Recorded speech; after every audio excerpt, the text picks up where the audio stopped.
سلطان ایوبی کی ایک اور ایپیسوڈ کے ساتھ آپ کی خدمت میں حاضر ہیں۔ ناظرین کرام، ہمارے چینل کو سبسکرائب کر لیں اور بیل آئیکن کو کلک کر لیں تاکہ تمام ایپیسوڈز آپ تک پہنچتی رہیں۔ حبشیوں کے پیشوا کے محل کو گھیرے میں لے کر فوج نے پتھر کے اس ہیبت ناک بت کو مسمار کر دیا۔ چبوترا بھی گرا دیا گیا تھا، تہ خانہ ملبے سے بھر دیا۔ باہر سینکڑوں حبشی حیران اور خوف زدہ کھڑے تھے کہ یہ کیا ماجرا ہے۔ ان سب کو بلا کر اندر لے جایا گیا کہ یہاں کچھ بھی نہیں تھا۔ چاروں لڑکیاں ان کے حوالے کر دی گئی تھیں۔ چاروں کے باپ اور بھائی وہاں موجود تھے۔ انہوں نے اپنی اپنی لڑکی لے لی۔ انہیں بتایا گیا کہ یہاں ایک بدکار آدمی رہتا تھا، وہ مگرمچھوں کو کھلا دیا گیا ہے۔ ان سینکڑوں حبشیوں کو اکٹھا بٹھا کر ان کی زبان میں واعظ دیا گیا۔ وہ سب خاموش رہے۔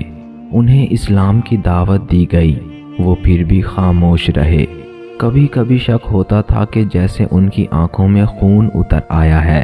انہیں یہ الفاظ دھمکی کے لہجے میں کہے گئے: اگر تم سچے خدا کو دیکھنا چاہتے ہو تو ہم تمہیں دکھائیں گے۔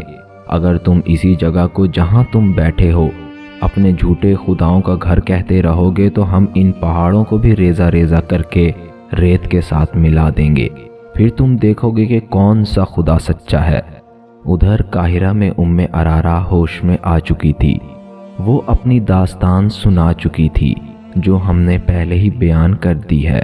کبھی وہ کہتی تھی کہ اس نے کوئی خواب دیکھا ہے۔ اسے ساری باتیں یاد آ گئی تھیں۔ اس نے بتایا کہ پروہت اسے دن رات بے آبرو کرتا تھا اور پھول کئی بار اس کی ناک کے ساتھ لگاتا تھا۔ ارارا کو بتایا گیا کہ اس کی گردن کٹنے والی تھی۔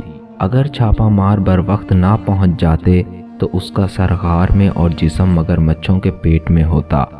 نازک سی یہ حسین لڑکی خوف سے کانپنے لگی۔ اس کے آنسو نکل آئے۔ اس نے سلطان ایوبی کے ہاتھ چوم لیے اور کہا: خدا نے مجھے گناہوں کی سزا دی ہے، میں اپنے گناہوں کا اعتراف کرنا چاہتی ہوں، خدا کے لیے مجھے پناہ میں لے لیں۔ اس کی ذہنی کیفیت بہت بری تھی۔ اس نے شام کے ایک دولت مند تاجر کا نام لے کر کہا کہ وہ اس کی بیٹی ہے۔ یہ مسلمان تاجر تھا۔ اس کا دوستانہ شام کے امیروں کے ساتھ تھا۔ اس وقت کے امیر ایک ایک شہر یا تھوڑے تھوڑے رقبے کے خطوں کے حکمران ہوا کرتے تھے جو مرکزی امارات کے ماتحت تھے۔ مرکزی امارت مرکزی وزارت اور خلافت کے ماتحت ہوتی تھی۔ یہ امراء 10ویں صدی کے بعد پوری طرح عیاشیوں میں ڈوب گئے تھے۔ بڑے تاجروں سے دوستی رکھتے تھے، ان کے ساتھ کاروبار بھی کرتے اور رشوت بھی لیتے تھے۔ ان کے حرموں میں لڑکیوں کی افراد رہتی اور شراب بھی چلتی تھی۔ ارارا ایسے ہی ایک دولت مند تاجر کی بیٹی تھی جو اپنے باپ کے ساتھ 12-13 سال کی عمر میں عمرہ کی رقص و سرور کی محفلوں میں جانے لگی تھی۔ باپ غالباً دیکھ رہا تھا کہ لڑکی خوبصورت ہے، اس لیے وہ اسے لڑکپن میں ہی عمرہ کی سوسائٹی کا عادی بنانے لگا تھا۔ ارارا نے بتایا کہ وہ 14 سال کی ہوئی تو عمرہ نے اس میں دلچسپی لینا شروع کر دی تھی۔ دونوں نے اسے بڑے قیمتی تحفے بھی دیے۔ وہ گناہوں کی اس دنیا کی ہو کے رہ گئی تھی۔ عمر کے 16ویں سال وہ باپ کو بتائے بغیر ایک امیر کی درِ پردہ داشتہ بن گئی تھی، مگر رہتی اپنے گھر میں تھی۔ وہ دولت میں جنی پلی تھی، شرم و حیا سے آشنا نہیں تھی۔ 2-3 سال بعد وہ باپ کے ہاتھ سے نکل گئی اور آزادی سے 2 اور عمرہ سے تعلقات پیدا کر لیے۔ اس نے خوبصورتی، چرب زبانی اور مردوں کو انگلیوں پر نچانے میں نام پیدا کر لیا۔ باپ نے اس کے ساتھ سمجھوتا کر لیا۔ گزشتہ 6 سال سے اسے ایک اور ہی قسم کی ٹریننگ ملنے لگی تھی۔ یہ 3 عمرہ نے مل کر سازش کی تھی جس میں اس کا باپ بھی شریک تھا۔ اسے خلافت کی جڑیں کھوکھلی کرنے کی ٹریننگ دی جا رہی تھی۔ آگے چل کر اس سازش میں ایک سلیبی بھی شامل ہو گیا تھا۔ یہ عمرہ خود مختار حاکم بننے کے خواب دیکھ رہے تھے۔ سلیبیوں کی مدد کے بغیر یہ ممکن نہ تھا۔ ارارا کو نور الدین زنگی اور خلافت کے درمیان غلط فہمیاں پیدا کرنے کے لیے بھی استعمال کیا گیا تھا۔ صلیبیوں نے اس مہم میں 3 عیسائی لڑکیاں شامل کر کے ایک زمین دوز محاذ بنا لیا تھا۔ انہوں نے جب دیکھا کہ مصر میں صلاح الدین ایوبی نے نام پیدا کر لیا ہے اور اس نے 2 ایسے کارنامے کر دکھائے ہیں جس نے اسے مصر کا وزیر اور امیر نہیں بلکہ بادشاہ بنا دیا ہے، تو ارارہ کو خلیفہ العاضد کی خدمت میں تحفے کے طور پر بھیج دیا۔